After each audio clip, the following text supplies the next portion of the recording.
Hey guys, welcome back to my channel. Today I'm going to be talking about reverse culture shock because you guys have been asking for this type of video for a very long time. I haven't done like a proper sit-down video in a while, and I think this is the time to do one because my goal for this channel is to give you guys as much information, updated information as possible about living in Japan, not just traveling. I will be doing plenty of travel videos for you guys as well. Don't forget to follow me on all of my social media platforms. I'm mostly active on Instagram. I post a lot of behind the scenes stuff and things like that. Okay, so there's a lot to cover about this topic, and I didn't talk about it the last time I went home because I had some reverse culture shocks, but this time has been the most shocking. Going back home was the moment that I realized, oh my god, I'm so disconnected from my own culture. I feel very out of place.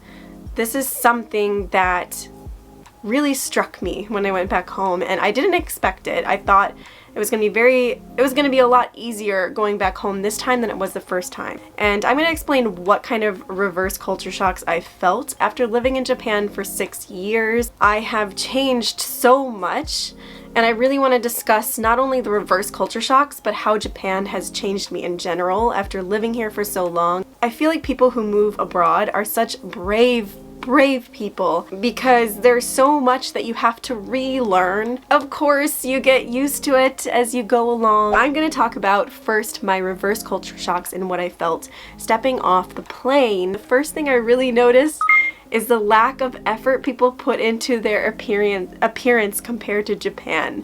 And I'm saying that I went from seeing women always in skirts and tights and high heels and fashionable jackets and things like that to sweatpants and top knots. Just seemed very unmotivating to me. Maybe it's where I'm from. I'm from Michigan. A lot of people were wearing sweatpants and pajama pants. Everybody looked very comfy and cozy, like they were going to bed soon. Even if it was like 1 p.m., people would be wearing these things. And I'm so used to like dressing up and presenting myself, and that's just kind of what society is like here in Japan, and that's something that I noticed that was a big difference. Another big thing that really shocked me is driving. So when I went back home, I had to renew my license, which was kind of funny because I haven't renewed it like in person in a long time. I haven't gotten a new picture in a long time, many years. I renewed my license and I was able to drive. I got in the car and I was just like, what do I do? How do I turn on the lights? How do I turn on the windshield wipers? I was testing everything in the car before I started moving because I haven't driven in a couple years. I drove the last time I went home, and that was terrifying as well, I'm not gonna lie. It has been a very, very long time since I drove. So this is gonna be a challenge. Yay! Oh, I feel like I went back in time. I'm so short. Okay, I made it to my first destination. That was actually super easy, and I feel like I haven't left America, so it's totally fine. But parking scared me, okay? Parking scared me. Yay! I did it! Driving is stressful, like stressful to the max. I'm so used to getting on a train, opening up a book, turning on my music, and just relaxing until I get to my destination. Getting on a train in Tokyo, most trains are very quiet. Yes, they're packed on certain times of the day, which can be kind of stressful, but most of the time it's very quiet. People are kind of to themselves. I can plan, get my work done on the train. It's just that gap of time that you need, because when you're driving you can't do anything. You can't text, you can't, even calling can be dangerous. Calling people can be dangerous.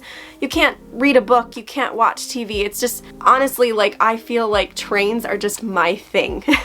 Another big thing, this is gonna sound very negative, but people in America can kind of have a stick up their butt. They're not very nice sometimes. I feel like in Japan, a lot of people kind of fake being happy. Maybe that's a bad thing, but I like that because it kind of makes my day feel good. I don't know, when I walk into a store and someone's smiling and happy and talkative and all that stuff, I love that, and I feel like in Japan, that's what they have to do. It might be a little bit robotic, but it does make a very stressful day less stressful. It's very rehearsed almost. In America, it's just like, here you go, did you find everything you need? Blah, blah, blah, blah. It'll be a little bit more natural, which I do kind of like. Well, there's a lot of rudeness compared to Japan. Another thing that blows my mind is everything is huge in America. When you live in Japan for so long, I live in a tiny apartment. I eat tinier portions. When you go to a restaurant, they don't give you so much food. So when you go to America, they give you this huge plate of food. I remember I went to the Rochester Brewery when I was there in one of my videos, and the food was so big. I was like, what the heck? I cannot finish this. This is a size for like 3 people. Even my house was big. Like walking into my house, everything was so wide, and the cups and the mugs were too big. I was just like intimidated, anxious, feel like a tiny person in this huge world. That's the main thing that triggered a lot of my anxiety, was how big the roads were, how far away things were. Everything was too big, too big.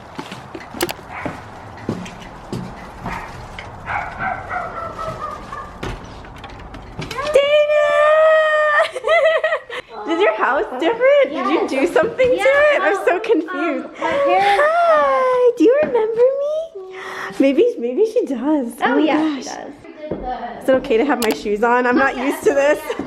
Reverse culture shock.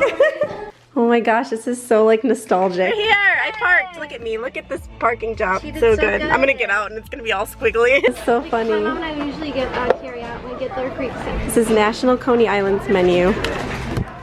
So, oh my god, look at everything. It looks so good and American. I used to come here with Dana all the time. This is like our spot. This is where we used to go all the time.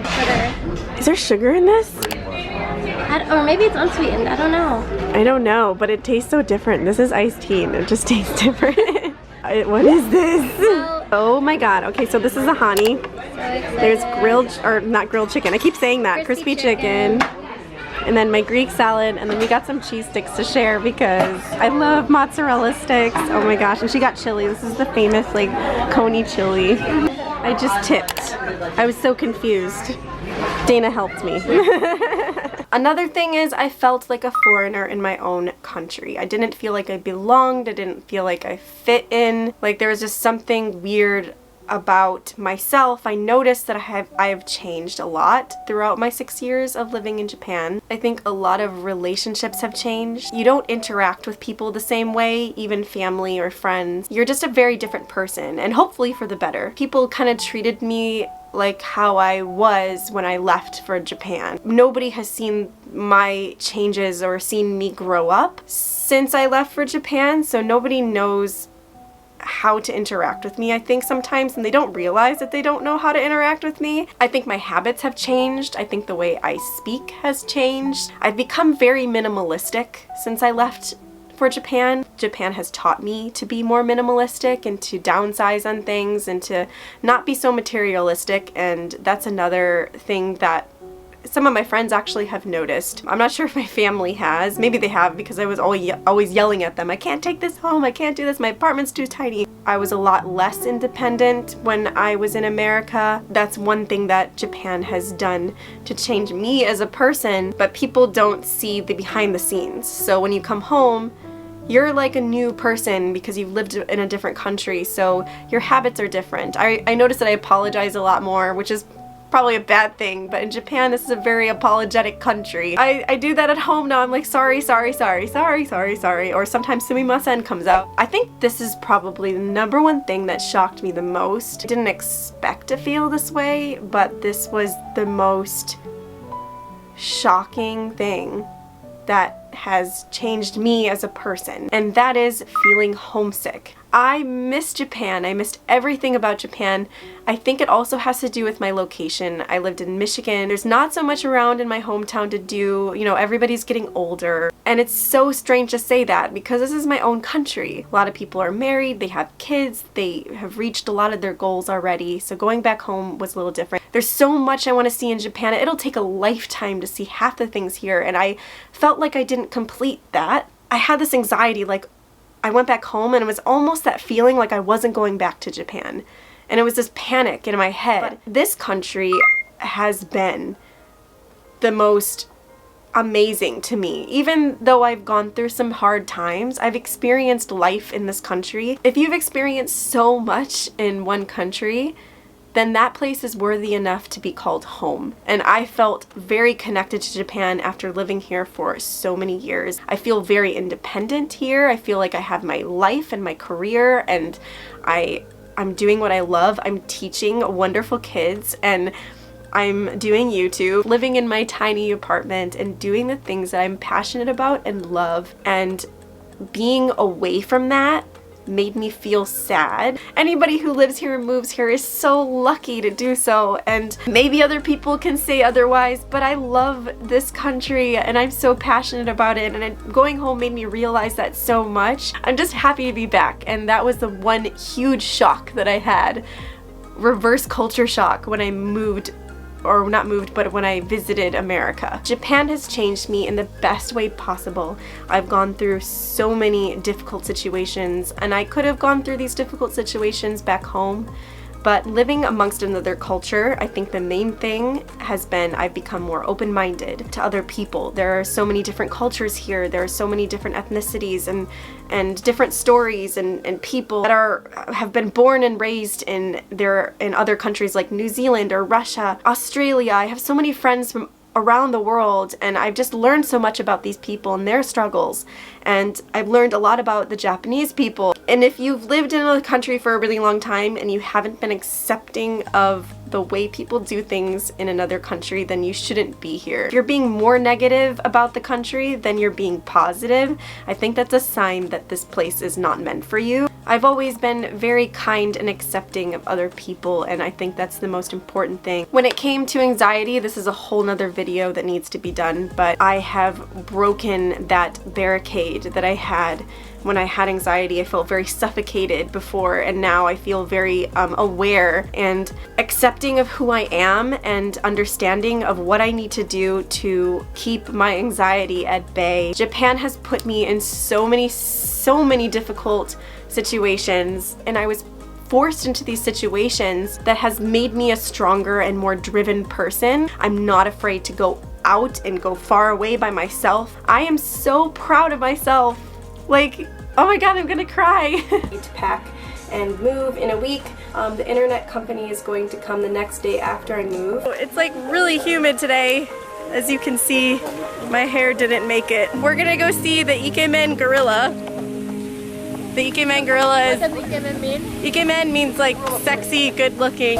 So we're gonna go check him out and hope that the gorilla checks us out.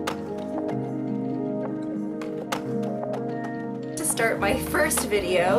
On this channel you will find videos about my adventures in Japan. Am I lucky? This one, I hope I'm lucky. I got Daikichi for New Year's. And we're going to talk about culture shock in Japan. It's not going to be a lot of common culture shock. You have to take off your shoes and door?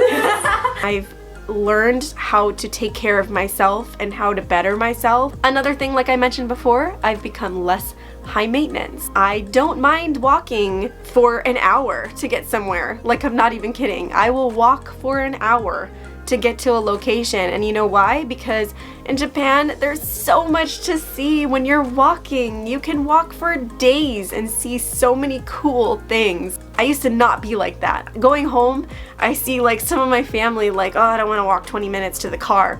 I'll walk 20 minutes to the car. I remember when my family visited, and I don't think they really realized, but they complained about a lot of things that I just don't complain about anymore. You have to really mentally prepare yourself, and I thought I was mentally prepared because I've studied abroad in Japan, but it's so different when you live here because there's a lot of adulting that you have to do. I don't know how to adult in America. I'm just gonna straight out say that. I don't know anything about health insurance. I don't know anything about finding an apartment. I don't know anything about fixing a car. I don't know any of that stuff. You have to really start over. You have to start your whole life over. Do I see myself settling down here? I don't know.